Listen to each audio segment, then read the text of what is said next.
I know for cold hard facts I ain't arrogant at all. Not at all. I'd look and feel a lot better if I wasn't being abused by jealous perverts.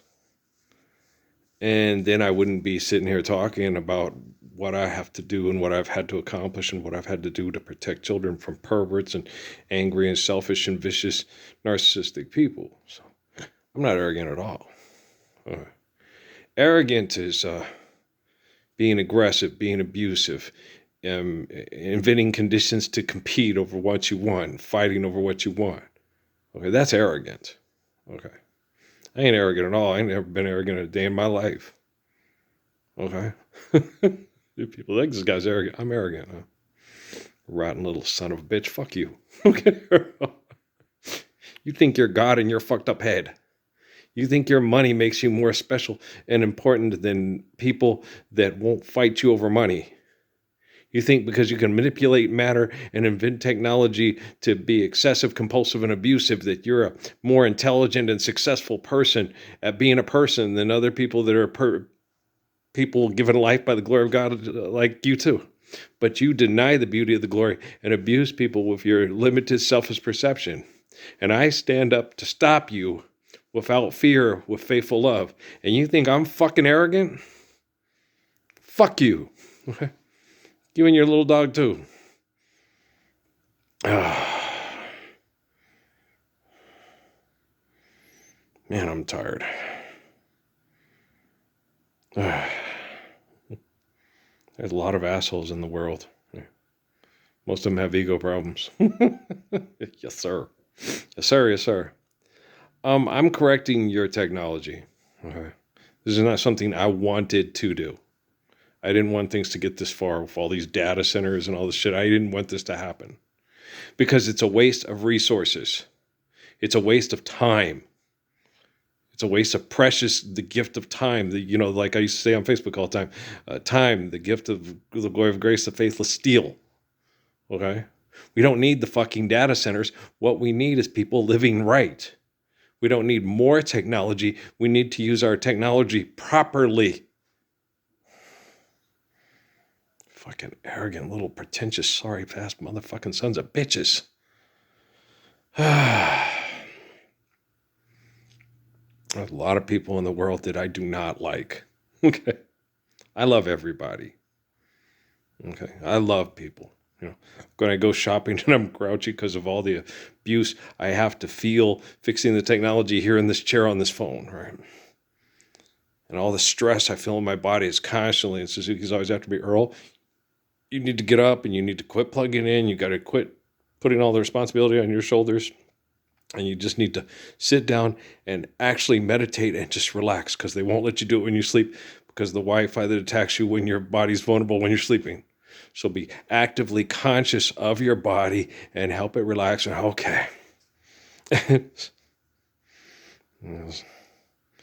We've already used up most of today. You're going to have to start tomorrow, but you're going to have to do it, because they're not going to help you. They're mean, they're vicious, they're evil, and they're selfish. Yeah, I know. And it affects everybody. Yeah, including my kids and my whole family. I know. I love my dad, but he still thinks Jesus is a God in his head and thinks I'm arrogant because I think I'm the one in spirit like Jesus. And my whole family does.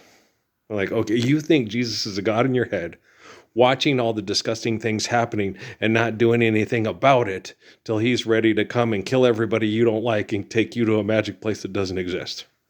Right. And I'm arrogant because I think I'm the eternal spirit of Adam Moses Davis John, who redeems the gospel so we can all live the true faith of Jesus Christ. Right. But everything I say I believe in and just told you about makes sense, is based on reality, and we can do. And everything that you believe makes no sense because it's not based on reality and it's not happening and it's not going to happen. Okay. But I'm an arrogant prick.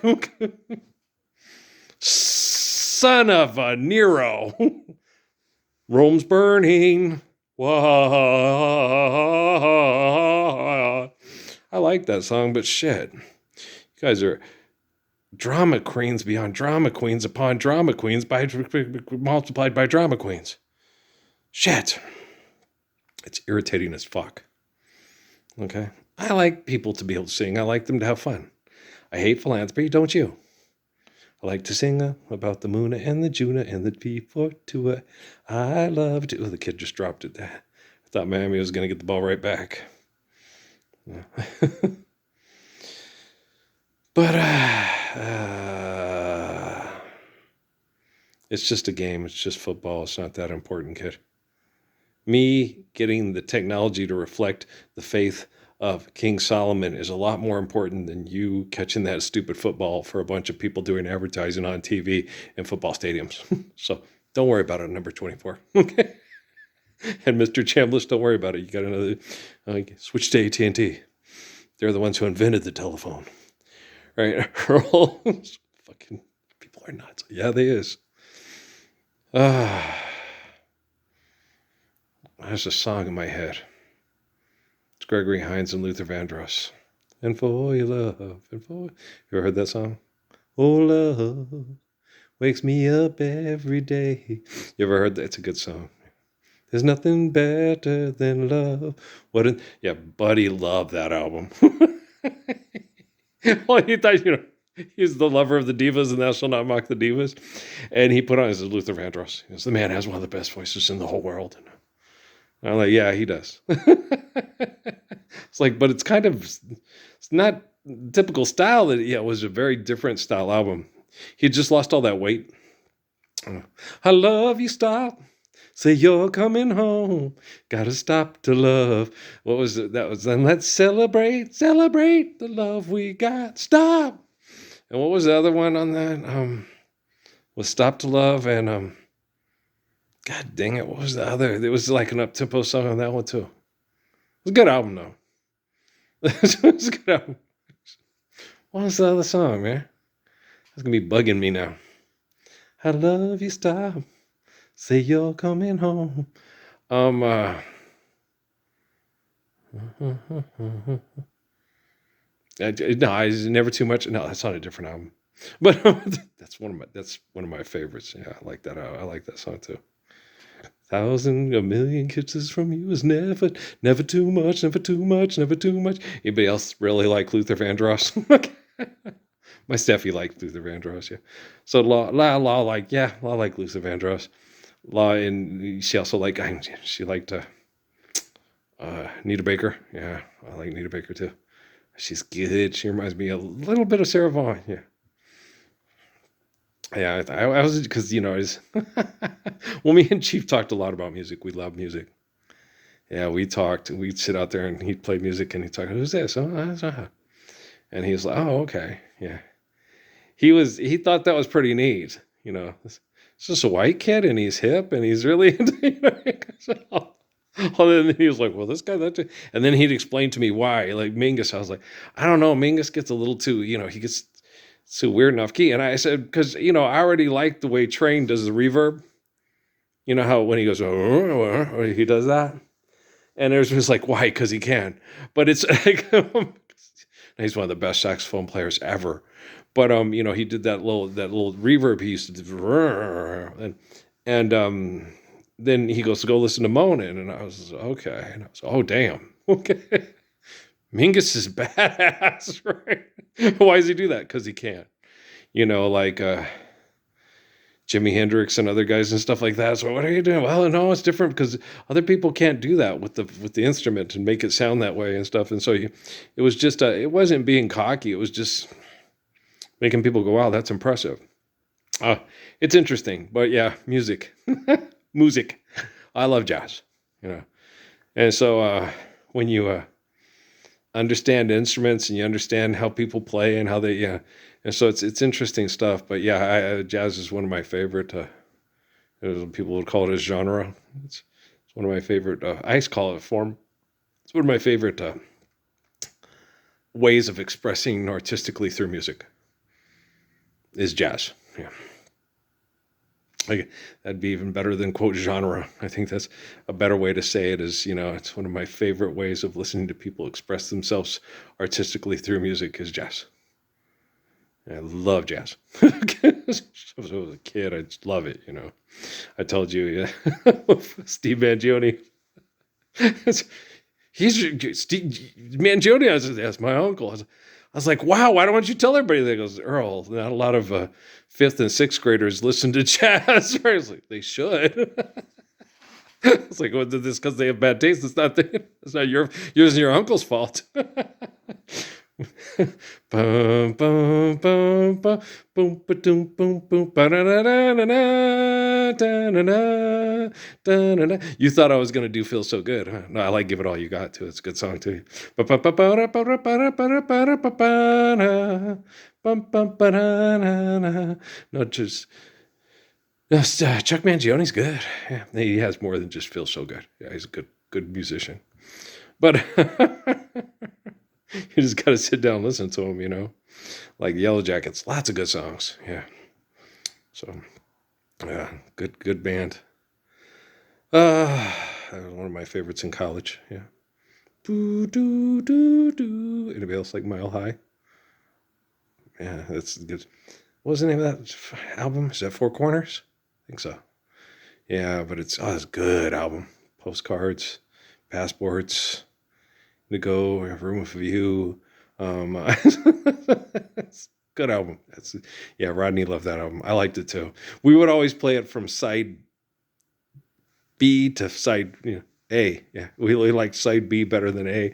We'd play it because we'd always start boom boom ba boom boom with Mile High. And so why do you do that? Well, it's just the song we like the best. So we put it on, and if one of them, it was funny because everybody does. Every time Rodney and Earl, who always play it, they play side B first because we both liked Mile High so much. Ba-da-ba-ba, ba-da-da-da. His wife liked jazz. Yeah, Donna liked jazz. You can't help it. It's good when good musicians get together and oh my gosh, yeah.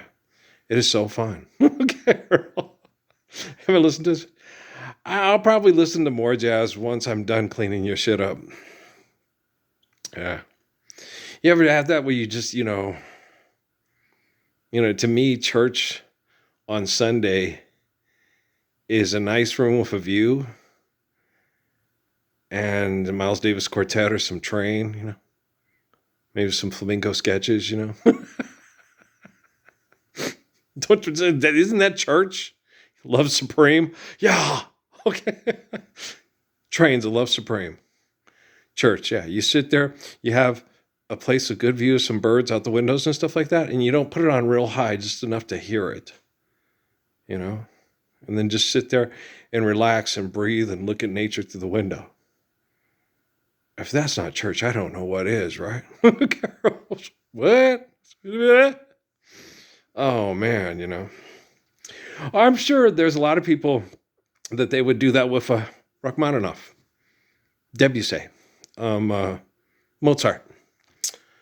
Bach, Vivaldi, right? So what you can do, yeah, good Rachmaninoff. Holy mackerel, Andy, yeah, with the same thing on a Sunday morning, that's nice. That's church to me, yeah. And I don't want to say here some heathen fucking hypocrite talk about how he needs more money for Jesus to show the fuck up. Hey, Oral Roberts, sod the fuck off and stop fucking talking.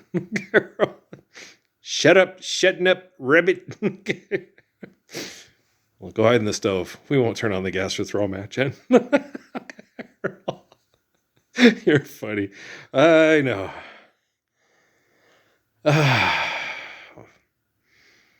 Whew. I think we should be tired. I think because of all the abuse and stuff like that, I think anybody who gets energy from violence and abuse has lost their mind. Yeah. I think you should be tired. I think when you get energy, it should be from doing things right and feeling the beauty of nature and feeling people be respected and loved and have their needs met. And, they rest in peace and they wake up in peace and they work together so we can all reap the fruits of our labor and live in peace. We're peaceful because we work together and we respect together and we regard each other and we love each other, and it's just like way cool, right? Watching the Verbo Fiesta Bowl. I've been watched lots of Fiesta Bowls. I was, yeah, we lived in town when Warren Sapp did his famous, yeah. And then everybody was rooting for Penn State to kick their ass, right? Oh, yeah. They couldn't help it. It was like, this is a little too disrespectful and shit. I hope Penn State goes out there and kicks their ass. And they did. Well, they didn't kick them, but they beat them. So everybody was excited. Penn State beat them because Penn State's team was a little bit more respectful about everything. They weren't being cocky and rude. So everybody was kind of pulling for the Nittany Lions on that one. Yeah. That's what happens. You get too cocky and stuff like that. People, don't want to see you do well because you be running at your mouth, right? And stuff like that. Like when you watch that stupid, one battle after another. I'll take a dynamite and shove it in your ass, and the other guys tell him to shut up. It's like, I understand you're emotional and you're feeling that way and everything, stuff like that. I just said, way before this fucking movie came out, I told the military, I said, you guys, you could take all my money and run off to Mexico with it, and I forget about it, and I just make more to survive and pay, and just go, well, that sucked. But you take my daughter off in a brothel in Mexico, I'll hunt you down and fucking kill you. Well, every daughter that prays to the Lord to save them from perverts like you is my daughter. So I've been hunting down you to kill you for raping my daughter in a brothel since year one, right? Forgive them, Father, for they know not what they do. Why have you forsaken me, right? And I have, and I buried you in the backyard next to the, here lies Zeke, he was a good dog. Here lies Junior, he's a dumbass, right? Fucking philanthropist, right? Okay, so I already buried you before I was born. That's why my life story is in the book of Revelation, and you're on commercials doing things for murderers that rape people of money, and you're all excited about it. They're always smiling, and they're always happy. Okay, be happy when you live in the Lord's Prayer. Okay? Prudential? Yeah, don't be on a Prudential commercial. Don't be on a Wingstop commercial. They're holding food hostage to be multimillionaires and billionaires. Well, I'm excited about making money. Get excited about living the Lord's Prayer. I already killed you, man. I'm the way, the truth, and the life. I'm the eternal spirit of the Lord. You're a bitch who's excited about making money off of the world's first profession. Ba-da-ba-ba-ba-da-ba. Give it all you got. Stand up for the Lord's Prayer. Ba-da-ba-ba-da-ba. And then once you live in the Lord's Prayer, then you get to enjoy Feel So Good. Otherwise, Seth MacFarlane, shut up. Okay. Family Guy, my ass. But wasn't that on? They had a joke thing on this big Mart thing on something like that. Yeah, wasn't it? I think so. Amy was laughing about it. It's like I knew his nephew. He's a real nice guy. Yeah, his Matt Russell, Mark Russell's his dad's name. Yeah, his mom was a real sweetheart. Yeah, she was a lot of fun. Yeah. I had, it was only we lived in Tucson just under a year, about 10 months. Yeah. But it was fun. At first I hated it because I was excited about being up there in Pasco. I had a girlfriend. I was the star on the basketball team. They had a basketball team. I was going to be the star on the basketball team. And we moved. It's like, I got frustrated at my parents, yes, because I was like, God dang, they moved me here. And everything's set up just sweet. And then boom, we move. And I don't know why we're fucking moving. Okay. We have a job. Do you have a job? We have a job. I mean, if you lost your job, you got fired, then I can understand why we moved. But it drove me nuts, Colville, I wasn't upset about leaving. Okay, because a lot of the kids could be jerks. So it really didn't upset me that much, but it was really hard on Poncha. Val was real mean about it because they were mean to her in Colville. But let's get the hell out of Dodge. I was okay if we stayed or left because I was going to be the star on the high school basketball team and probably football team because the coach probably would have made me play that too because I was amazing. Yeah, I was really good. And but then in Casper, I was the star.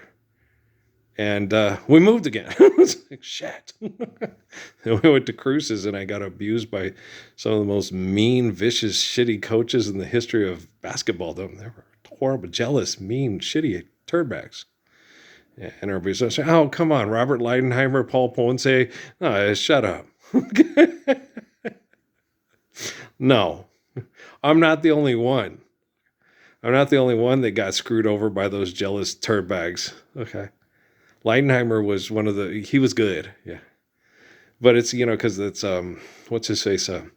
Martin said that, he's the best player in the city. And then Simpson, nah, I can beat Robert Leidenheimer. And then when we were playing the football thing, he's like, yeah, I think Earl's telling the truth. He's just nice. He just comes out here and he doesn't fart around. Martin had to test me physically. He was throwing the ball and he threw it. And then when I caught it, when he threw it and it slipped out of his hand, and I reached over and caught it over the fence. And then he looked and went, shit. And he did it again and again. And I just kept, I didn't yell at him and say, well, you throw like shit. I was just, he was just throwing it. And then he's like, Earl. I'm like, what? He's like, God dang, you catch everything. Well, thanks, but yeah, we're playing catch. She's like, yeah, but the worse I throw it, the more fun you have catching it. And you make it look easy. I was like, well, it's not that hard, really. Okay, guys, I love you, man. I'm tired of, hopefully you will watch the rest of this football game and we'll talk tomorrow. Okay? And then hopefully you all stand up for a Lord's Prayer real soon and I won't have to get up and talk to you on this YouTube channel anymore. I'll be able to live the Lord's Prayer in peace like you. Peace.